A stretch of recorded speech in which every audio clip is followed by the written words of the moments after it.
London 1885. The clock strikes 8 at Newgate prison. The air inside the yard is a suffocating cocktail of coal soot, damp river mist, and the sharp, oily scent of wet Italian hemp. A crowd has gathered, but the atmosphere is not one of a rowdy carnival. It is a ritual governed by gravity. In the center of the yard stands a structure of weathered oak and blackened iron, the Gallows. While historians often describe this frame as a grim stage for the state's final judgment, a theater of somber rituals and societal retribution to a forensic engineer, this structure represents something entirely different.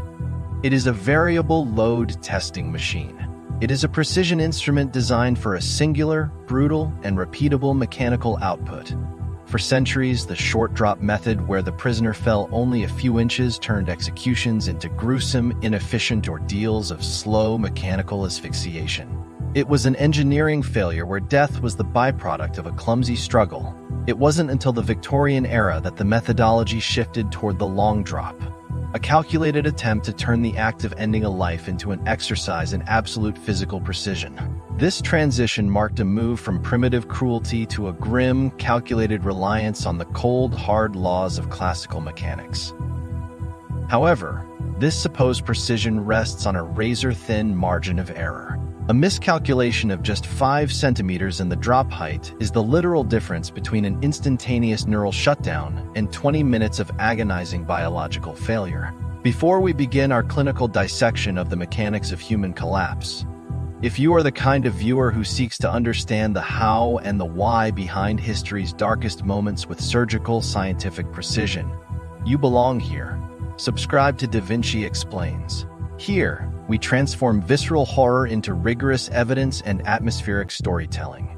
Join us, and let's look closer at the things most people turn away from. Imagine you are William Marwood, the man who turned execution into a clerk's errand of mathematics. You do not see a condemned soul standing on the trapdoor. You see a mass denoted in your notes as m that must be accelerated by the constant of gravity gg through a specific vertical distance, hh. To understand why this 5-centimeter margin is so critical, we must first analyze the energy equation.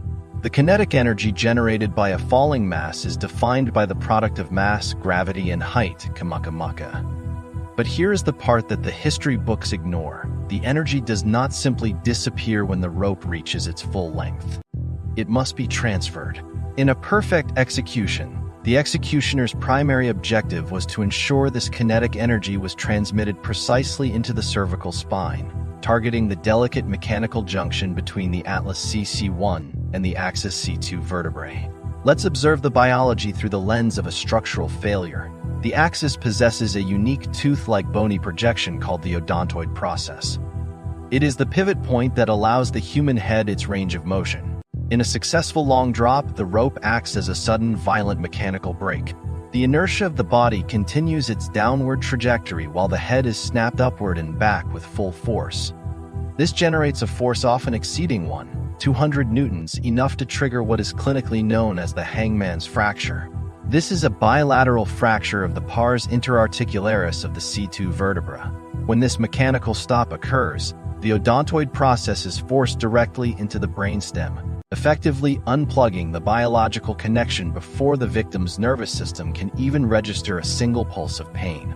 From an engineering standpoint, this is total system success, a catastrophic failure of the skeletal system that leads to immediate neurological cessation.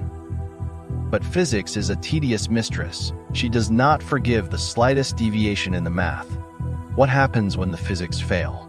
What happens to the human consciousness when the kinetic energy is insufficient to break the bone, but sufficient to destroy the surrounding tissue? This brings us to the harrowing science of air hunger. If the rope is just 5 centimeters too short for mass, the energy falls below the critical threshold required to fracture the bone. In this scenario, the structural integrity of the neck holds.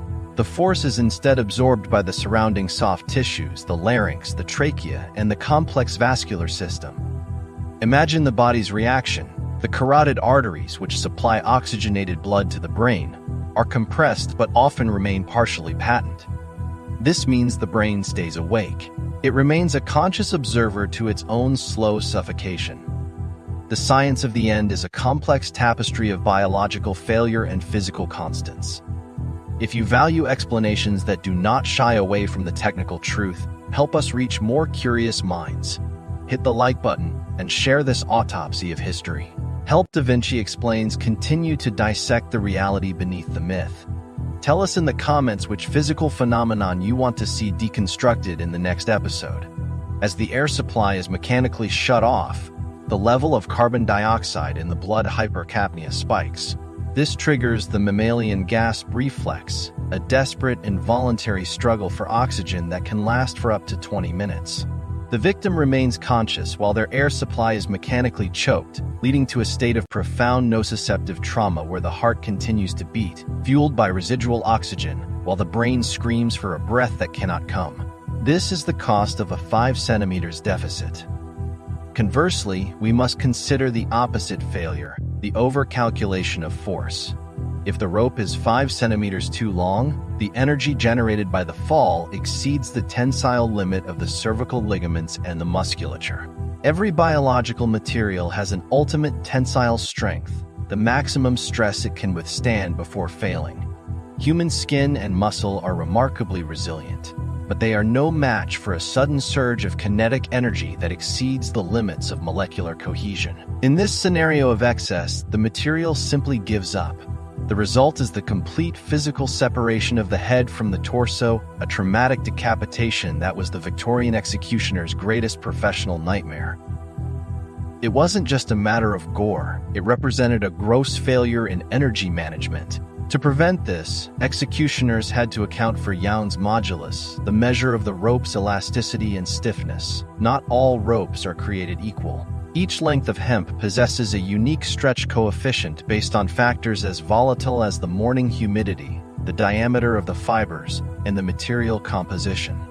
A rope that was stiff on a dry, cold morning might become dangerously elastic in the humidity of a spring dawn. If the executioner failed to account for the stretch of the rope, his calculated drop height shifted in real time, moving the impact point from the vertebrae to the soft tissue, or, worse, to the point of total structural disintegration. When we view the gallows through this lens of forensic analysis, we stop seeing a mere tool of human cruelty and start seeing a system designed for a specific input that rarely survives the unpredictable variables of reality. It serves as a stark reminder that even in our most lethal of human inventions, we remain entirely at the mercy of the simplest physical constants.